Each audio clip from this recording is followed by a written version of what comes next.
Hello and welcome everyone to the another video on time series modeling. Now in this video what we will be doing is we will be implementing some method that will help us convert non-stationary data to stationary. Okay, so let's move towards implementing that. Okay, so first of all let's import all the library that is needed. So import the libraries. Okay, so from import pandas import numpy as an np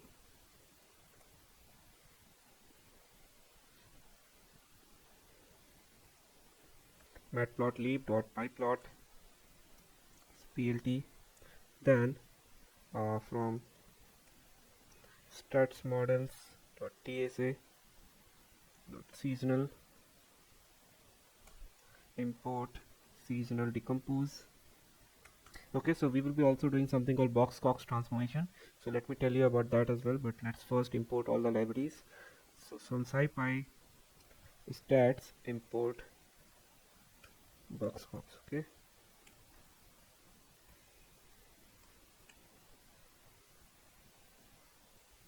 so we have imported the necessary libraries. Now let's create a non-stationary data series. So for example, creating a non-stationary data set. So let's create a date range first. So dates will be p dot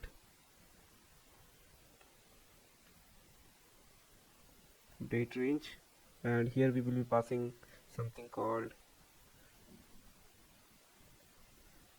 month and date. We need to mention period equal to 24 because we need 24 data point for seasonal decompose. So let's create 24 data points at least, which means that you have 2 years of data. Okay, then let's make frequency to be m, which is monthly, which represents monthly data set. Okay, now let's create the non-stationary data.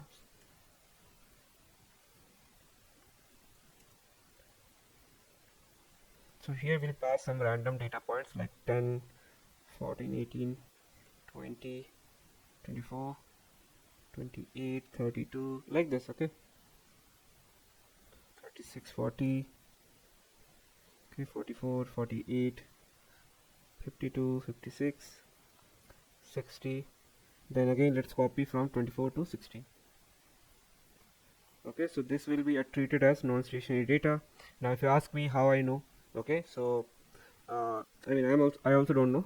So let's check it out whether the series is stationary or non-stationary, but this is how it look. Okay, non-stationary data.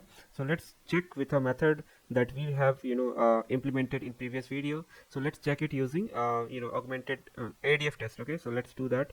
So for that we also need to import the ADF AD-Fuller test.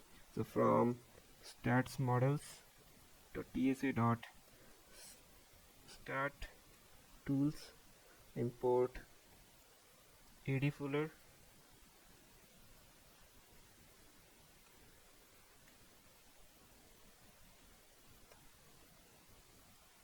Okay, now to check it, let's create a variable ADF result equal to AD-Fuller, and here we'll pass our non-stationary data. Okay, and then let's print the p-value. Okay, print p-value. So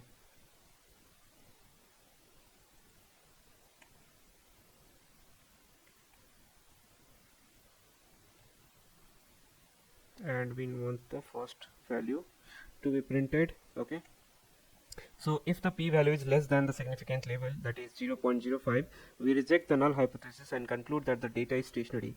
But in this case, since we are using non-stationary data, if the value is greater than 0.5, obviously if it is greater than 0.05, we fail to reject the null hypothesis and we conclude that the data is non-stationary. So the p-value should be greater than 0.05, then only it is called as stationary non-stationary data. So let's run this and find out.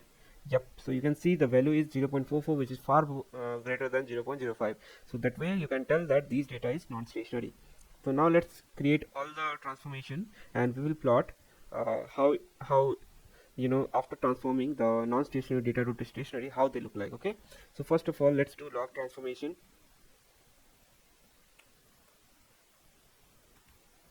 So log transform data equal to np.log, you will pass your non-stationary data. So that's all. This is how log transformation is done. Next we have is box-box transformation. Okay,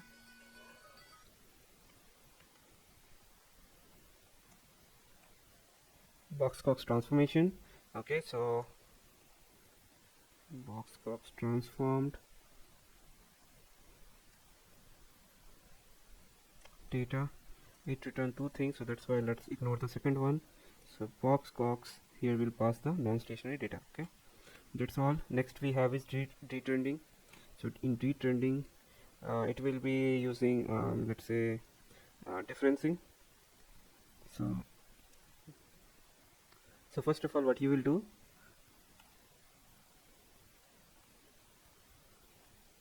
you will use something called pandas.diff, okay, to get the differencing. So non-stationary data dot diff dot drop in. Then we have its deseasoning. Okay, so here we have to resample our monthly frequency. So let's do that. So resampled data equal to non-stationary data. So okay, I think it is monthly only, but let's do this as well. Dot mean.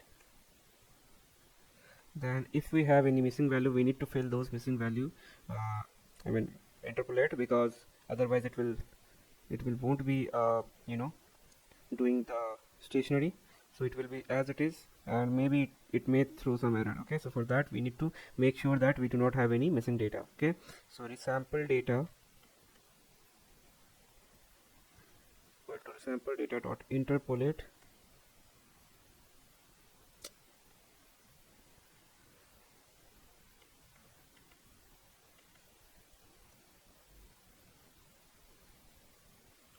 interpolate.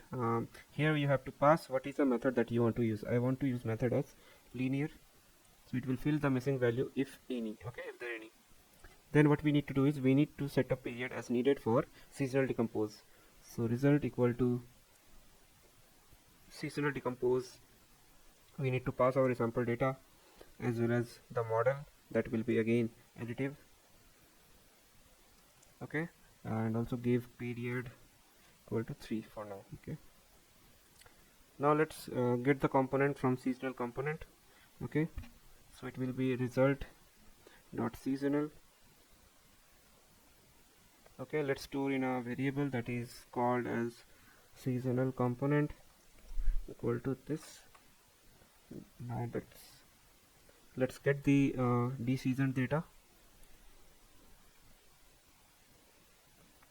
equal to non-stationary data subtracted with the seasonal component of lock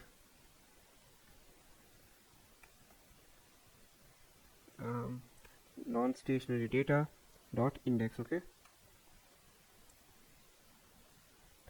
now after that what we need to do is we need to plot the visualization for the changes to understand does it changed or not. Okay, so to do so, let's plot the changes after these many things. So let's do that.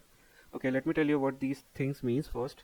So basically I mean, first of all, this log transformation, what it will do is this transformation involves taking the logarithm for each data point in a series, and it's particularly useful when the data variability increases with the level of the series. So the log transformation can help in reducing the variability and can also make the data more linear. So it's applicable when the data variability tend to increase or decrease proportionally to the magnitude of the series. Okay, I mean basically when we have this non-stationary type data. So next we have is box-box transformation. So this transformation is a family of power transformations that include the logs transformation as a special case. So it's like a more generalized and involved, raising the data to a power lambda, and both these transformation are valuable when dealing with the data that exhibit pattern of increasing variance across the different range or isn't normally distributed. So they help stabilize variance and make the data more amenable for certain types and analyze that assume normally distributed data or homoscedasticity. Okay, or even say constant variance. Then we have detrending. So this process removes the trend component from the time series data. So trend represents the long-term progression or directionality in the data, so such as increasing or decreasing pattern. So detrending help isolate the short-term fluctuation by subtracting the trend from origin series, leaving behind cyclic and irregular components. Then we have seasonal deseasoning. So deseasoning or removing seasonality improve eliminating the repetitive periodic pattern that occur at fixed interval within the data. So seasonal pattern might be like daily, weekly, monthly, quarterly, or any other recurring pattern. So by subtracting the seasonal component from the original series, you isolate the trend and irregular component, allowing for better analysis for the underlying data pattern.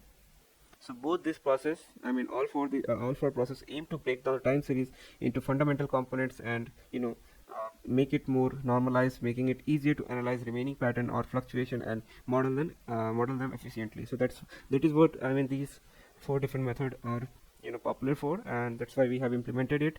Now let's plot it to see whether does it changed our actual non-stationary data, or is it same only. Okay.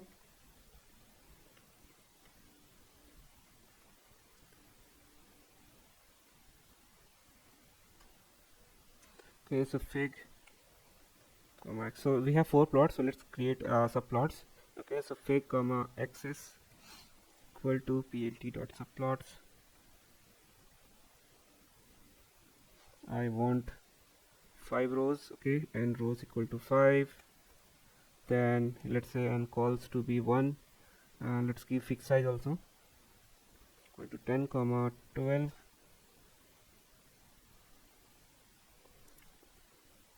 After that, let's plot for the first axis. So axis of 0 dot plot non-stationary data, which is actual data. Okay, and let's give a label so that it will be easily identifiable. Signal data.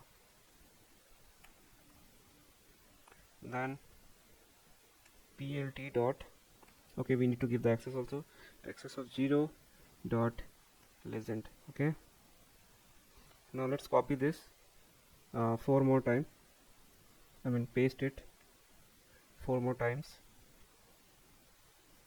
change the values of axis.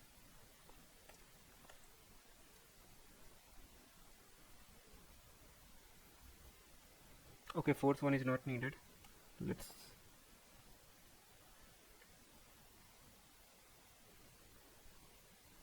okay, let's see. First is original data, then we have log transform data.